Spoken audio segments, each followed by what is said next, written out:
Welcome to the Escape and Empower podcast. Escape from the corporate rat race to empowered franchise ownership. Are you ready to take control of your destiny, follow your dreams, and live life on your own terms? Join our hosts, Dave and Pete, for insights on how to break free from the corporate grind, ditch the 9-to-5, and step into empowered franchise ownership.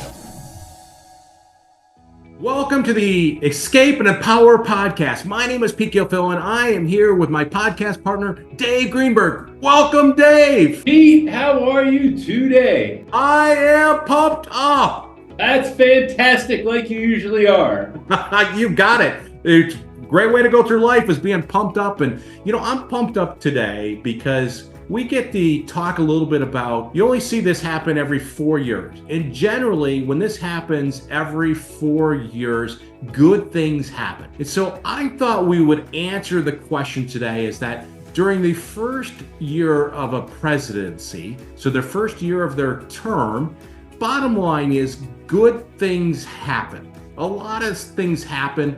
And so I thought we'd talk about the good things that happen during the first term of a president or the first year of their term. I love it because it's the glass is half full perspective, and it's things that you look forward to start off the year at this particular time. I'm on board 100% because, there are a lot of good things that are happening in the economy, and there are a lot of really tough things that are happening in the economy.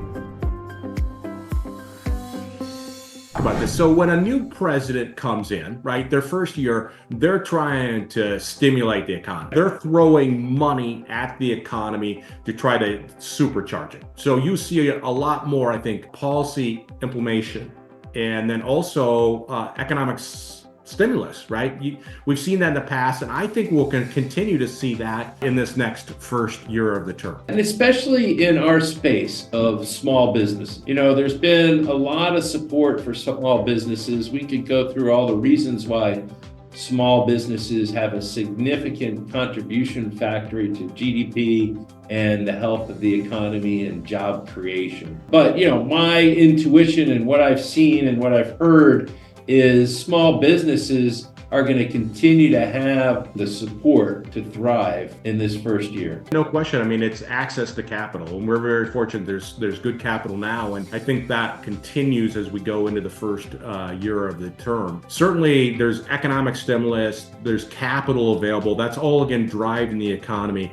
And then we also see some stability, right? We see a little bit of stability in the stock market because they know we have a new president coming in. And that generally leads to good results. Right, because uncertainty is all part of the election process because you don't know who's going to win or where it's going to go. But I think once that is decided in November, which either way you're going, there's some sense of relief and direction. Okay, we're not going back and forth. This is the path we're going to go on. And what I love about this, and whatever year we're doing this, I'm not talking about a particular president or a particular administration, you can understand that path because they've already put their platform ahead, and now you can plan and adjust, right? Before you were thinking, okay, what am I going to do? This way, that way? I'm just not sure. No, now you're sure. So it's time to, just like you're assessing your career or relooking at your budget or doing your tax planning, now it's time to assess what you think the future is going to hold because you have stability and you can start moving forward with what you think is the appropriate direction. Yeah, stability adds confidence, and confidence drives economies, right? Absolutely. If people are feeling good, they're spending money. What about this idea when a president comes in their first year, they're really kind of altering the landscape around regulations, right? Reducing burdens or costs with businesses, right? That can be a good thing where they're reducing business costs around heavy regulations. We've seen that before, and we lived it in the automotive industry. Regulatory changes can turn your company strategy upside down, and all of a sudden it can demand product changes that the market may not be requiring. So I like to look at these regulatory changes hopefully through the light of, okay, they're going to do things that actually favor the consumer. So businesses large or small can deliver on the needs of the consumer and start, using that to the advantage, not to the detriment. Well, I think it's just excess regulations just creates drag. It creates costs. It costs time. It's just, I believe we need to have regulations, but excess where the government is trying to have too much overreach from a standpoint. So maybe when a president comes in, they reduce some of that drag. What about tax policies, right? They can come in and they campaign to reduce taxes, right? Whatever party it is.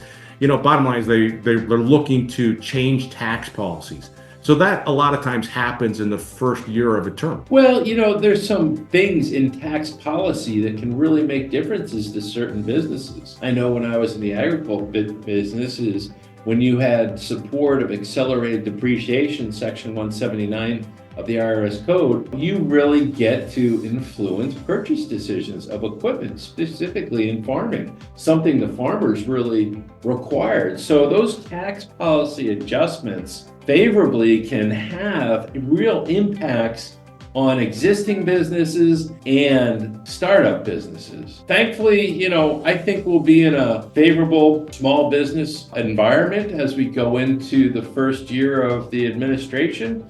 And I hope the tax policy will be there to support the economic growth and drive. I guess I've always believed in I can use my money better than the government can, right? And so I like when they can come in and they can make it taxes lower, right? So we could debate a lot of other things. What about this idea of in the first year of a presidency where you see increased government contracts, right? They're again throwing money into the economy to drive stuff, and that leads to more government contracts. Well, I think it will be by sector, right? There are things that need to be invested in. I think in the new administration, we'll see a real focus on government waste and spending. But at the same time, we do know that we need to invest in things to move forward. So yeah, I think in particular sectors, there will be some increased government contracts, but at the same time,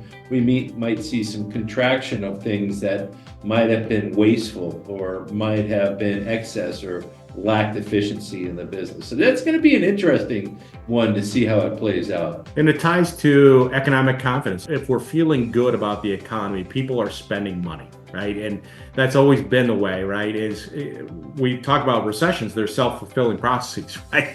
So as people start thinking negative, and then all of a sudden they quit spending money, and then you do end up in a recession. So in the first year of a presidency, because a lot of stuff is happening to drive the economy, that drives confidence, consumer spending. So it's kind of a self-fulfilling prophecy that we kind of continue on, at least for a period of time. And I think that first year does that. Right. What about this idea of, as the new administration comes in, putting money into innovation and technology? For example, maybe it's a digital currency or it's more leveraging of AI. What do you think about that as a first term of a president? Well, I think America's always been about productivity, and I think this technology is really focused on that. Me personally, that's not going to change. And I think the administration and others are going to see how do we ensure America has that competitive advantage to be a leader in that technology to improve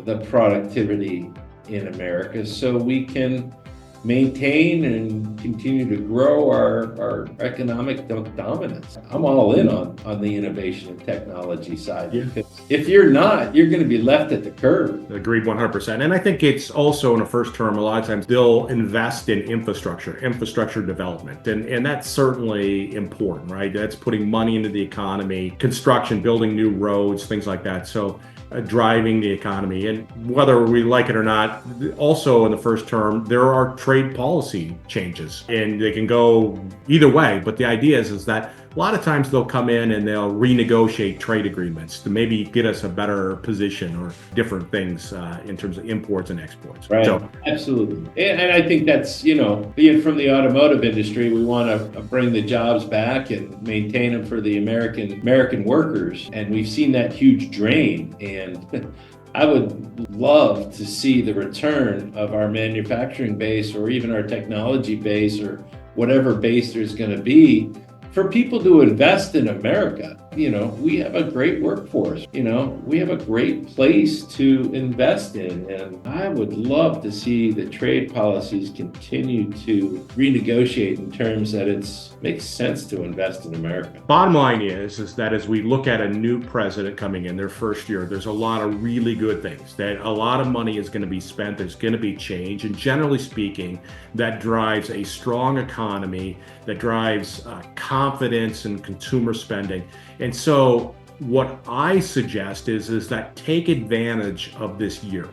Take advantage of all this economy, what's going to happen with the economy, and think about this idea of investing in a business, right? There couldn't be a better time to invest in a business. There are all kinds of great franchise opportunities out there. You and I look at them every day, right? There's a lot of pain in the corporate world. We talk about that all the time.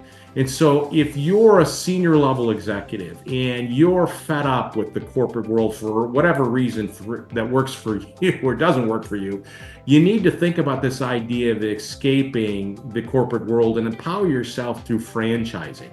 And so if you're ever in a position and you're thinking, hey, this is the time, the economy looks like it's going to be in a great shape, it's the first year of the presidency, I'm going to take advantage of this. I encourage you to go to the Empowered Franchisee website, the Hire Yourself website. Go schedule 15 minutes with David and I. We'll talk a little bit about your situation and tell you how we can help you explore the path of escaping the corporate world and becoming your own boss.